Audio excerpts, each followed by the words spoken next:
सर्वोदय नमस्कार बच्चों, मैं उमेश चंद्र शुक्ल आज 10वीं वर्ग के छात्रों को स्पर्श भाग 2 गद्य खंड लीलाधर मंडलोई द्वारा रचित ततारा बामीरो कथा पढ़ाने जा रहा हूँ। बच्चों, सबसे पहले हम लीलाधर मंडलोई जी का परिचय जान लेते हैं। मध्य प्रदेश के छिंदवाड़ा जिले के एक छोटे से गांव बूढ़ी में 1954 की जन्माष्टमी के दिन लीलाधर मंडलोई का जन्म हुआ था। उनकी शिक्षा दीक्षा भोपाल तथा रायपुर में हुई। प्रसारण की उच्च शिक्षा के लिए 1987 में कॉमनवेल्थ रिलेशंस ट्रस्ट लंदन की तरफ से आमंत्रित किए गए। लीलाधर जी अब प्रसार भारती दूरदर्शन के महानिदेशक का कार्यभार संभाल रहे हैं। लीलाधर मंडलोई मूलतः कवि हैं। उनकी कविताओं में छत्तीसगढ़ अंचल की बोली की मिठास और वहाँ के जनजीवन का सजीव चित्रण है। अंडमान निकोबार द्वीप समूह की जनजातियों पर लिखा इनका गद्य अपने आप में एक समाज शास्त्रीय अध्ययन भी है। उनका कवि मन ही वह स्रोत है जो उन्हें लोक कथा, लोकगीत, यात्रा वृत्तांत, डायरी, मीडिया रिपोर्टाज और आलोचना लेखन की ओर उन्मुख करता है। अपने रचना कर्म के लिए कई पुरस्कारों से सम्मानित मंडलोई की प्रमुख कृतियां हैं घर घर घूमा, रात बिरात, मगर एक आवाज़, देखा अनदेखा और काला पानी। पाठ प्रवेश। जो सभ्यता जितनी पुरानी है उसके बारे में उतने ही ज़्यादा किस्से कहानियाँ भी सुनने को मिलती है। किस्से जरूरी नहीं कि सचमुच उस रूप में घटित हों जिस रूप में हमें सुनने या पढ़ने को मिलते हैं। इतना जरूर है कि इन किस्सों में कोई न कोई संदेश या सीख अवश्य निहित होती है। अंडमान निकोबार द्वीप समूह में भी तमाम तरह के किस्से मशहूर हैं। इनमें से कुछ को लीलाधर मंडलोई ने फिर से लिखा है। प्रस्तुत पाठ ततारा बामीरो कथा इसी द्वीप समूह के एक छोटे से द्वीप पर केंद्रित है। उक्त द्वीप में विद्वेष गहरी जड़ें जमा चुका है। उस विद्वेष को जड़ मूल से उखाड़ने के लिए एक युगल को आत्म बलिदान देना पड़ा था। उसी युगल के बलिदान की कथा यहाँ बयान की गई है। प्रेम सबको जोड़ता है और घृणा दूरी बढ़ाती है। इससे भला कौन इनकार कर सकता है। इसलिए जो समाज के लिए अपने प्रेम का, अपने जीवन तक का बलिदान करता है, समाज उसे न केवल याद करता है बल्कि उसके बलिदान को व्यर्थ नहीं जाने देता। यही वजह है कि तत्कालीन समाज के सामने एक मिसाल कायम करने वाले इस युगल को आज भी उस द्वीप के निवासी गर्व और श्रद्धा के साथ याद करते हैं। ततारा बामीरो कथा अंडमान द्वीप समूह का एक अंतिम द्वीप दक्षिण द्वीप है लिटिल अंडमान। यह पोर्ट ब्लेयर से लगभग 100 किलोमीटर दूर स्थित है। इसके बाद निकोबार द्वीप समूह की श्रृंखला आरंभ होती है जो निकोबारी जनजाति के आदिम संस्कृति के केंद्र है। निकोबार द्वीप समूह का पहला द्वीप है कार निकोबार जो लिटिल अंडमान से 96 किलोमीटर दूर है। निकोबारियों का विश्वास है कि प्राचीन काल में ये दोनों द्वीप एक ही थे। इनके विभक्त होने पर बंटवारा होने की एक लोक कथा है जो आज भी दोहराई जाती है। सदियों पूर्व जब लिटिल अंडमान और कार निकोबार आपस में जुड़े हुए थे तब वहाँ एक सुंदर सा गांव पासा में एक सुंदर और शक्तिशाली युवक रहा करता था। उसका नाम था ततारा। निकोबारी उसे बेहद प्रेम करते थे। ततारा एक नेक और मददगार व्यक्ति था। सदैव दूसरों की सहायता के लिए तत्पर रहता था। अपने गांव वालों को ही नहीं अपितु समूचे द्वीपवासियों की सेवा करना अपना परम धर्म समझता था। उसके इस त्याग की वजह से वह चर्चित था। सभी उसका आदर करते थे। समय मुसीबत में उसे स्मरण करते थे और वह भागा भागा वहाँ पहुँच जाता था। दूसरे गांवों में भी पर्व त्योहारों के समय उसे विशेष रूप से आमंत्रित किया जाता था। उसका व्यक्तित्व तो आकर्षक था ही, साथ ही आत्मीय स्वभाव की वजह से लोग उसके करीब रहना चाहते थे।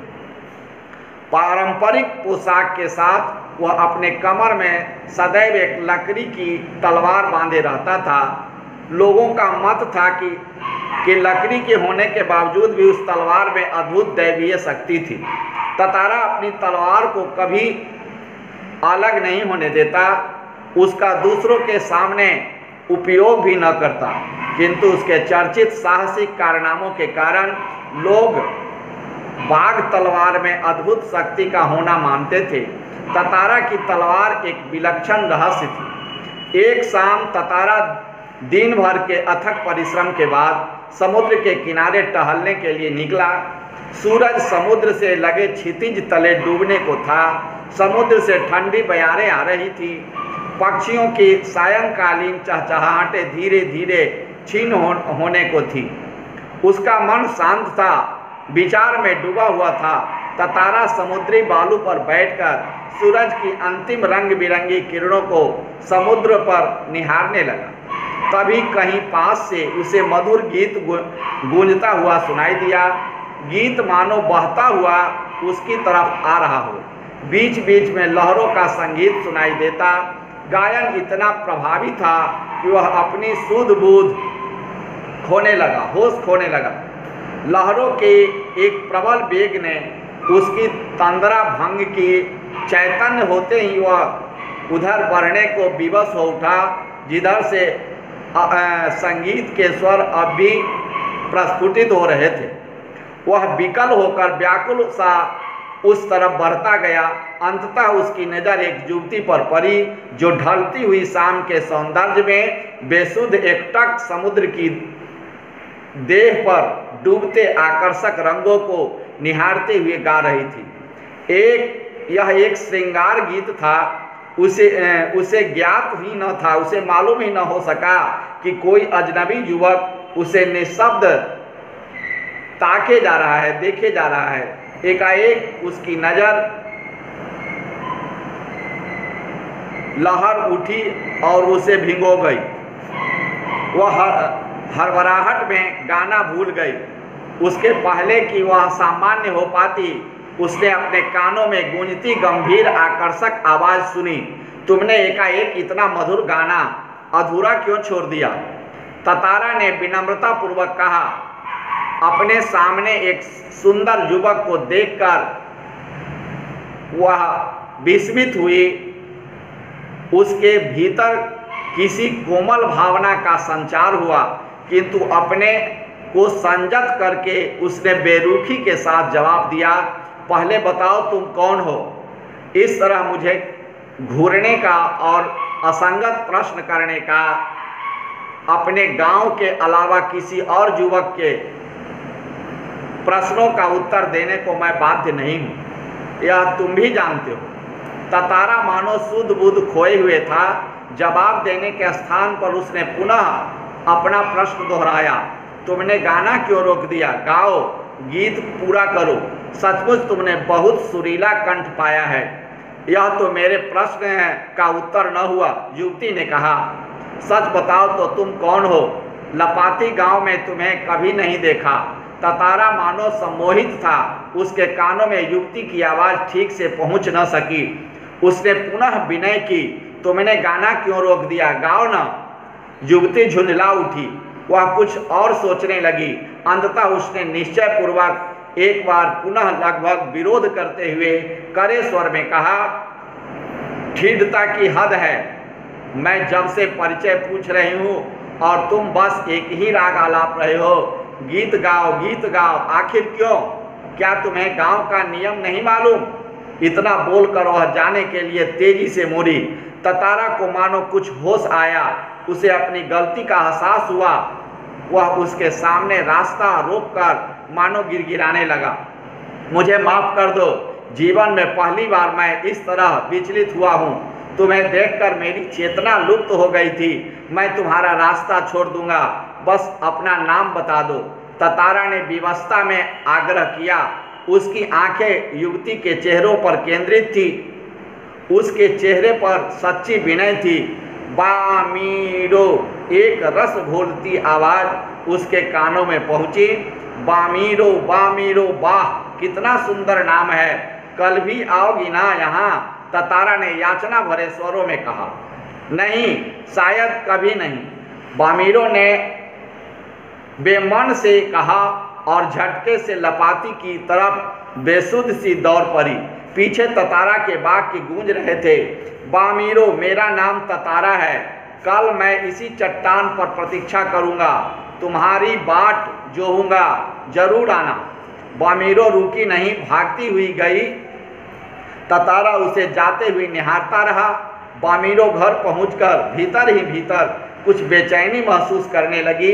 इसके भीतर ततारा से मुक्त होने की एक झूठी छटपटाहट थी। एक झल्लाहट से उसने दरवाजा बंद किया और मन को किसी और दिशा में ले जाने का प्रयास किया। बार बार ततारा का याचना भरा चेहरा उसकी आंखों में तैर जाता। उसने ततारा के बारे में कई कहानियां सुन रखी थी। उसकी कल्पना में वह एक अद्भुत साहसी युवक था, किंतु वही ततारा उसके सम्मुख एक अलग रूप में आया।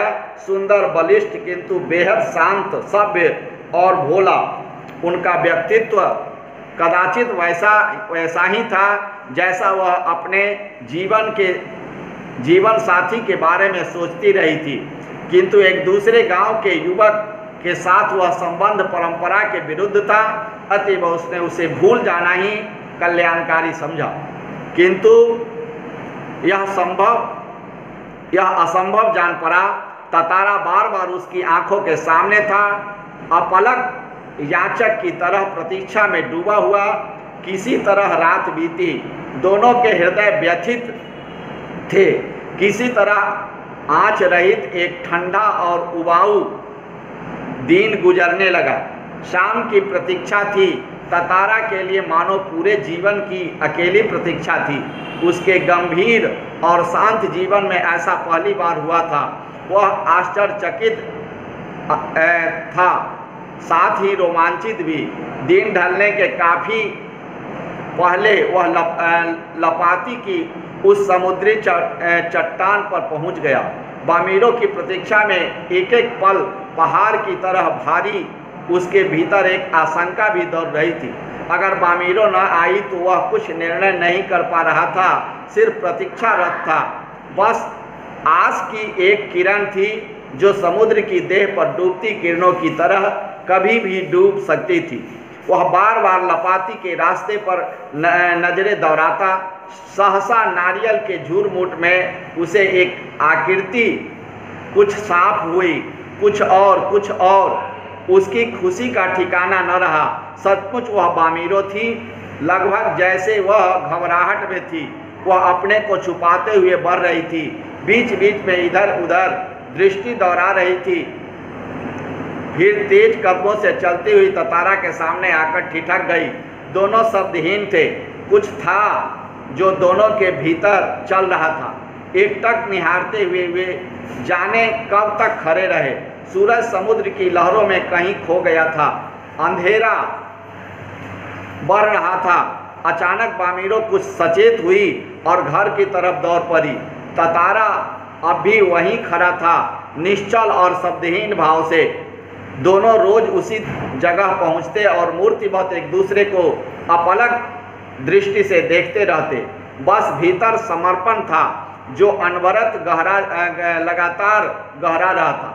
लपाती के कुछ युवकों ने इस मूक प्रेम को, मौन प्रेम को भांप लिया और खबर हवा की तरह फैल गई। बामीरो लपाती ग्राम की थी और ततारा पासा का। दोनों का संबंध संभव न था। रीति के अनुसार दोनों एक ही गांव का होना आवश्यक था। बामीरो और ततारा को समझाने बुझाने के कई प्रयास हुए, किंतु दोनों अडिग रहे। वे नियमतः लपाती के उसी समुद्री किनारे पर मिलते रहे। अफवाहें फैलती रही। कुछ समय बाद पासा गांव में पशु पर्व का आयोजन हुआ। पशु पर्व में हृष्ट पुष्ट पशुओं का प्रदर्शन के अलावा पशुओं से युवकों की शक्ति परीक्षा प्रतियोगिता भी होती थी। वर्ष में एक बार सभी गांव के लोग हिस्सा लेते थे। बाद में नृत्य, संगीत और भोजन का आयोजन होता था। शाम से सभी लोग पासा में एकत्रित होने लगे। धीरे धीरे विभिन्न कार्यक्रम शुरू हुए। ततारा का मन इन कार्यक्रमों में तनिक न था। उनकी व्याकुलता आंखें बामीरों को ढूंढने में व्यस्त थी। नारियल के झुंड के एक पेड़ के पीछे से उसे जैसे कोई झांकता दिखा। उसने थोड़ा और करीब जाकर पहचानने की चेष्टा की। वह बामीरो थी जो भयवश सामने आने में झिझक रही थी। उसकी आंखें तरल थी, होठ कांप रहे थे। ततारा को देखते ही वह फूट कर रोने लगी। ततारा विह्वल हुआ। उसे कुछ बोलते ही नहीं बन रहा था। रोने की आवाज़ लगातार ऊंची होती जा रही थी। ततारा किंकर्तव्य विमूढ़ था। बामीरों के रुदन स्वर को सुनकर उसकी माँ वहाँ पहुँची और दोनों को देखकर आग बबूला हो उठी, क्रोध से कांपने लगी। गांव वाले की उपस्थिति में यह दृश्य उसे अपमानजनक लगा। इस बीच गांव के कुछ लोग भी वहां पहुंच गए। बामीरों की मां क्रोध में उफन उठी।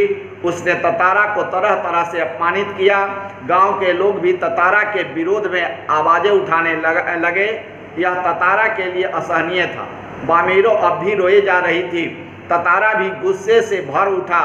उसे जहाँ विवाह के निषेध परंपरा पर क्षोभ था, वहीं अपनी असहायता पर खीज। बामीरों का दुख उसे और गहरा कर रहा था। उसे मालूम न था कि क्या कदम उठाना चाहिए। अनायास उसका हाथ तलवार की मूठ पर जा टिका। क्रोध में उसने तलवार निकाली और कुछ विचार करता रहा। क्रोध लगातार अग्नि की तरह बढ़ रहा था। लोग सहम उठे। एक सन्नाटा सा खींच गया। जब कोई राह न सूझी तो क्रोध का शमन करने के लिए उसमें शक्ति भर ताकत भर उसे धरती में घोंप दिया और ताकत से उसे खींचने लगा। वह पसीने से नहा उठा। सब घबराए हुए थे। वह तलवार को अपनी तरफ खींचते खींचते दूर तक पहुंच गया और वह हाँफ रहा था। अचानक जहां तक लकीर खींच गई थी वहां एक दरार होने लगी, मानो धरती दो टुकड़ों में बंटने लगी। एक गड़गड़ाहट सी गूंजने लगी और लकीर की सीध में धरती फटती जा रही थी। द्वीप के अंतिम सिरे तक ततारा धरती को मानो क्रोध में काटता जा रहा था। सभी भयाकुल भय से व्याकुल हो उठे। लोगों ने ऐसे दृश्य की कल्पना न की थी। सिहर उठे। उधर बामीरो फटती हुई धरती के किनारे चीखती हुई दौड़ रही थी। ततारा ततारा, उसकी करुण चीख मानो गड़गड़ाहट में डूब गई। ततारा दुर्भाग्यवश दूसरी तरफ था। द्वीप के अंतिम सिरे तक धरती को चीरता हुआ जैसे वह अंतिम छोर पर पहुंचा। द्वीप को दो टुकड़ों में बट चुके थे। एक तरफ ततारा था, दूसरी तरफ बामीरो। ततारा को जैसे ही होश आया उसने देखा कि उसकी तरफ का द्वीप समूह में धंसने लगा है। वह छटपटाने लगा। उसने छलांग लगाकर दूसरा सिरा थामना चाहा, किंतु पकड़ ढीली पड़ गई। वह नीचे की तरफ फिसलने लगा। वह लगातार समुद्र की सतह की तरफ फिसल रहा था।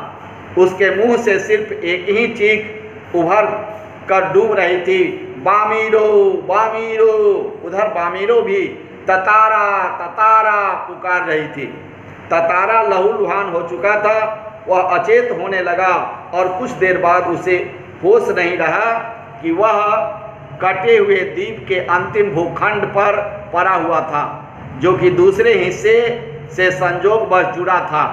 बहता हुआ ततारा कहाँ पहुँचा, बाद में उसका क्या हुआ, कोई नहीं जानता। इधर बामीरो पागल हो उठी और वह हर समय ततारा को खोजती हुई उसी जगह पहुँचती और घंटों बैठी रहती।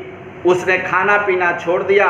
परिवार में वह एक तरह विलग हो गई। परिवार से लोगों ने उसे ढूंढने की बहुत कोशिश की, किंतु कोई सुराग न मिल सका।